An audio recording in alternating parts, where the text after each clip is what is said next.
Good morning. কেমন আছেন সবাই? আপনাদের সবাইকে রূপকথার ছাদ বাগানে স্বাগত জানাই।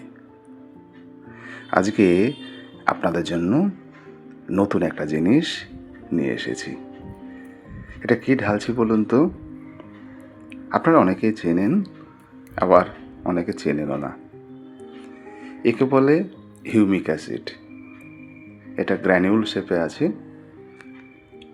এগুলো জলে ভালো করে মেশাতে হয় 1 গ্রাম পার লিটার হিসেবে। এই হিউমিক অ্যাসিড গাছের জন্য ভীষণ উপকারী। এগুলো গাছের গোড়ায় দিলে গাছের রুট খুব ভালো হয়।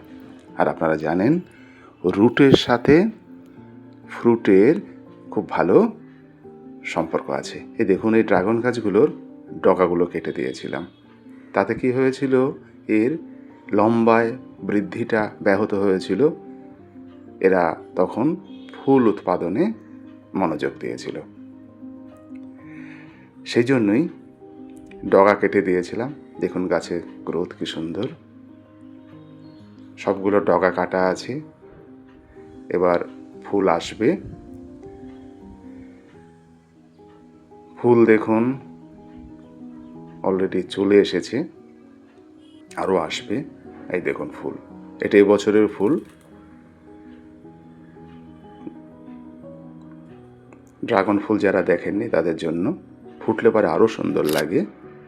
এটা হচ্ছে গত বছরের ফল। খুব ভালো থাকবেন। আপনাদের সবাইকে অনেক অনেক ধন্যবাদ।